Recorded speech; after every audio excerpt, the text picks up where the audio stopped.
바로 토론에 들어가도록 하겠습니다. 인사드리겠습니다. 불러주셔서 고맙습니다.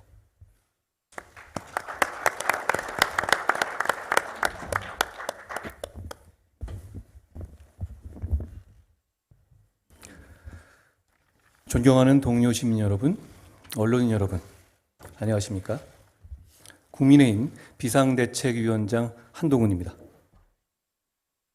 먼저 역사와 전통을 가진 정론직필의 상징, 관훈클럽에 초청받은 것을 영광스럽게 생각합니다. 오늘로 제가 집권 여당인 국민의힘을 이끌게 된 지 한 달이 좀 넘었습니다만 불과 두어 달 전까지만 해도 제 인생이 오늘처럼 될 거라고는 생각하지 못했습니다. 오늘 토론에 앞서서 제가 어떤 마음으로 정치의 길에 나섰는지, 그리고 목련이 피는 4월 10일까지 어떤 일을 할지에 대해서 말씀드리겠습니다. 지난 연말 제가 비상대책위원장으로 거론될 때 저를 아는 모든 분들이 하나같이 미쳤냐? 절대 수락하면 안 된다라고 했습니다. 정치권 만만한 곳 아니니 너만 소모될 거다라는 얘기였는데요. 사실 누구라도 그렇게 생각할 만한 상황이었고 저도 그렇게 될 가능성이 아주 크다고 봤습니다. 한 달이나 지난 지금도 그 말이 맞다고 생각합니다. 제가 4월 10일 이후의 인생은 생각하지 않는다는 말을 했었는데요. 그 말은 100% 진심입니다. 그 후의 인생은 그때 가서 보겠습니다. 저는 이재명 대표의 민주당이 4월 총선에서 이겨서 개딸 전체주의와 운동권 특권 세력의 의회 독재를 강화하는 것이 이 나라와 동료 시민을 정말 고통스럽게 할 것이라고 생각했습니다. 비상대책위원장을 수락하면서 오로지 제가 비상대책위원장을 하는 것이 그걸 막는 데 도움이 되는지 아닌지만을 기준으로 결정했습니다. 민주당은 자주 저보고 어린 놈이라고 하지만 제 나이 정도만 돼도 자기가 뭘 할 수 있을지는 대충은 알죠. 저는 제가 국민의힘을 이끌게 되면 승리에 기여할 수 있을 것이라는 확신이 있었고 그래서 그 길을 가보기로 했습니다. 그렇게 결심했습니다. 저는 큰 결정 과감하게 하려 합니다. 그냥 명분, 상식, 정의감 이런 기준으로요. 여기서 생각이 많아지면 사가 끼기 쉬운 것 같더라고요. 그 후 일하는 세부의 과정에서는 하나하나 돌다리를 두드리는 편입니다. 그 거꾸로가 되지 않으려고 노력합니다. 앞으로도 그러지 않도록 노력할 겁니다. 저는 4월 10일까지 완전히 소진될 수 있도록 할 수 있는 모든 것을 다 할 생각입니다. 여기서 잠깐 제가 생각하는 국민의힘의 지향점에 대해서 말씀드려보겠습니다. 대한민국의 헌법은 자유민주주의를 기본으로 하고 국민의힘은 바로 그 자유민주주의 정당입니다. 선택권과 경쟁이 존재할 때 시민의 권익에 증진되고 사회가 발전한다는 것이 저의 강한 신념입니다. 국가는 공정한 경쟁을 보장하고 경쟁에 참여하는 것을 권장해야 합니다. 그 과정에서 경쟁의 룰이 지켜질 것이라는 확고한 믿음을 드려야 합니다. 동시에 경쟁에서 이기지 못하는 사람들, 그리고 경쟁에 나서고 싶지 않은 사람들도 인간다운 삶을 살 수 있도록 보장해야 합니다. 우리 국민의힘은 그런 철학과 기본 방향을 가지고 개별적인 이슈마다 정답을 찾을 겁니다. 우파 정당이든 좌파 정당이든 중도 확장을 해야 한다는 전략을 말합니다.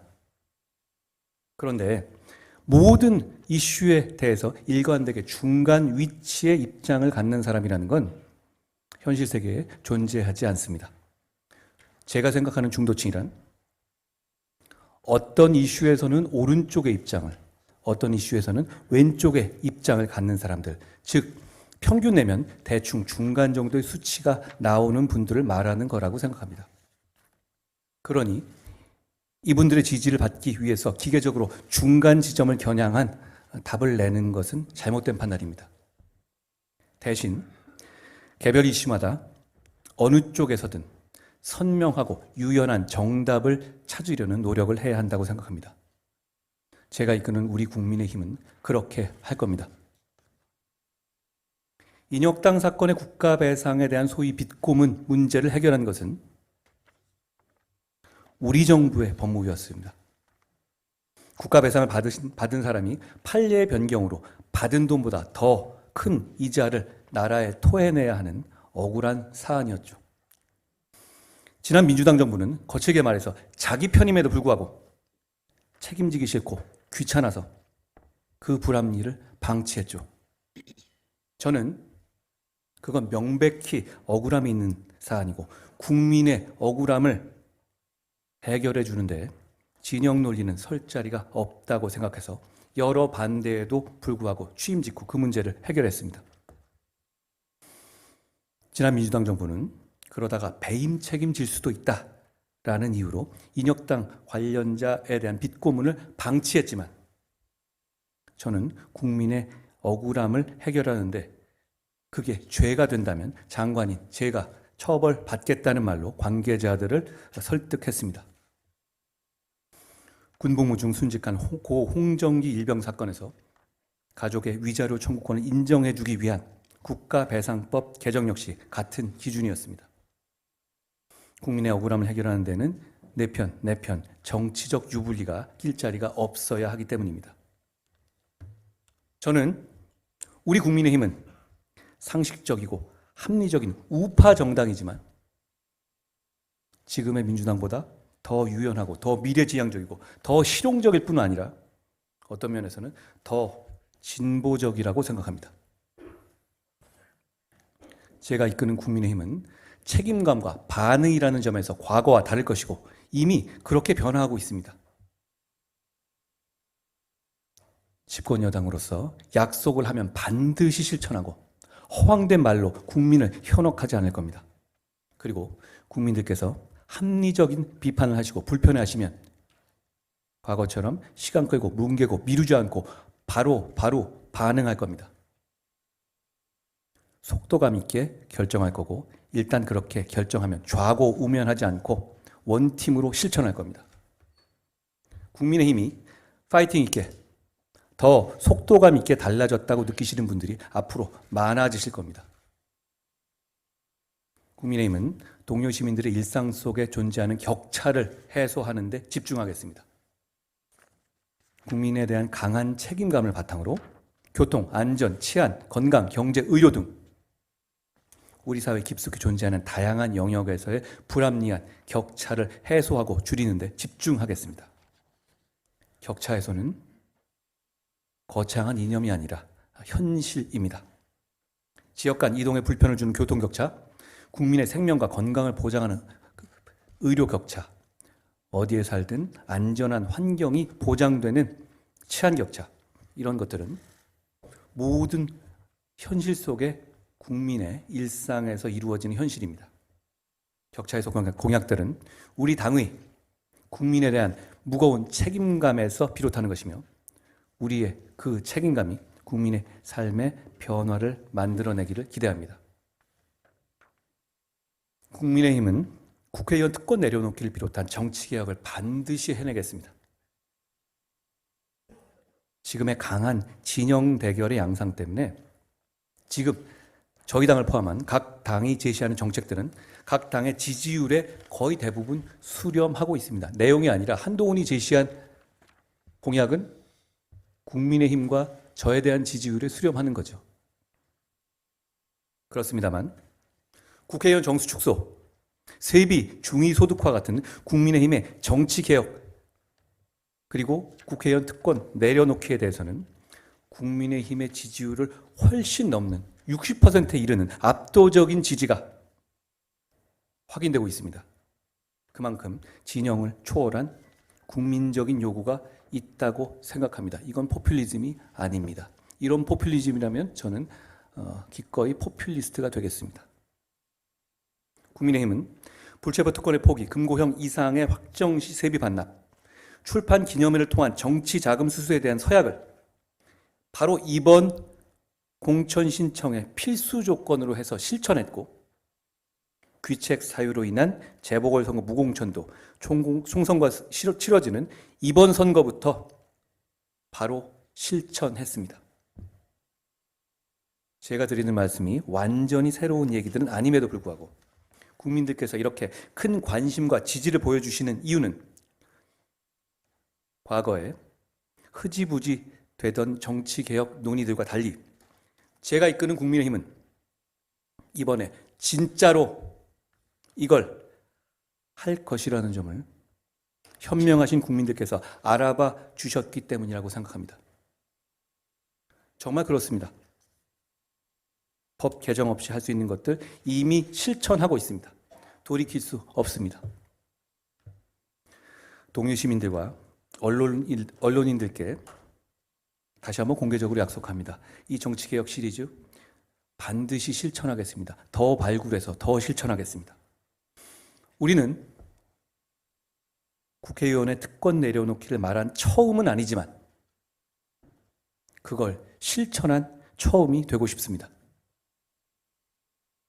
낙타를 쓰러뜨린 마지막 보찜을 얹은 사람이 되고 싶습니다. 저는 정치를 시작하기 오래전부터 동료 시민, 동료라는 말을 좋아하고 많이 써왔는데요. 제가 말씀드리는 동료 시민에서의 시민은 특정 지역에서의 주민을 말하는 게 아니라 자유롭고 평등하고 권리를 가진 주체, 즉 개인을 말하는 거였습니다. 과거에 국가의 시대, 국민의 시대가 있었다면 이제는 개인의 시대, 시민의 시대라고 생각합니다. 자유로운 시민이 창의와 혁신을 통해서 공동체의 번영과 지속 가능성을 만들어 나가는 거죠. 그런 시민들 사이의 연대의식이야말로 성숙한 민주주의 사회를 지탱하는 것이라고 생각합니다. 이제 마무리하겠습니다. 민주당의 의회 독재가 계속됨에도 불구하고 국민의힘이 무기력한 모습만을 보여드린 점을 우리 국민의힘은 반성합니다. 속도감 있고 활력 있는 정치로 국민들께서 우리 당이 하는 말과 행동에, 정책과 싸움에 공감하시면서 감정이입을 하시면서 국민의힘의 정치를 국민의 정치, 나의 정치로 생각하실 수 있게 하겠습니다. 국민을 위해서 대신 싸우고 국민이 처한 문제를 대신 해결하는 믿음직한 동반자가 되겠습니다. 목련꽃이 피는 봄이 오면 국민들의 사랑을 받기를, 국민들의 선택을 받기를 고대합니다. 고맙습니다.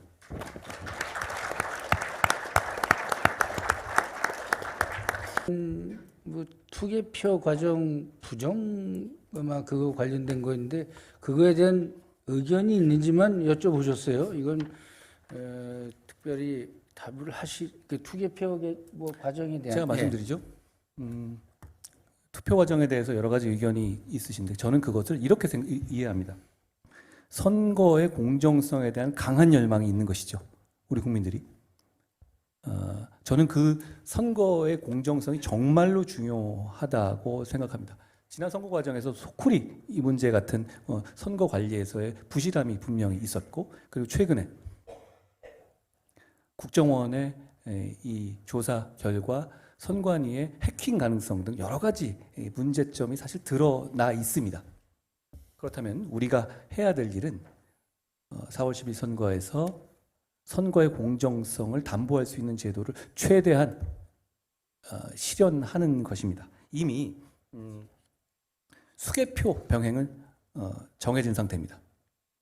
그리고 이 수개표의 문제는 사실 독일에서는 수개표를 하지 않는 전자개표는 위헌이라고까지 결정했던 것이니까 명분이 충분하다고 하고, 저희가 4월 10일부터는 이번 선거에 수개표가 병행될 것이라고 알고 있습니다.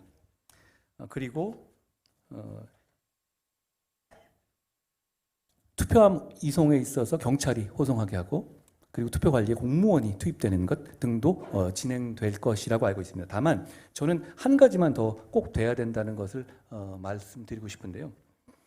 우리 법상에 사전 투표 관리관이 도장을 찍게 돼 있거든요. 근데 그거를 대법원 판례하고 규칙으로 인해서 도장을 직접 안 찍어도 되는 식으로 지금 운영이 되고 있습니다. 저는 이거 실제로 도장을 꼭 찍어야 한다고 생각합니다. 이걸 못 찍을 이유도 없죠. 사전투표관리관이 그 정도 책임성 없이 사전투표를 관리해서는 안 된다고 생각하기 때문이다. 저는 이 기회를 빌어서 선관위에서 그거 반드시 해야 한다라고 촉구합니다.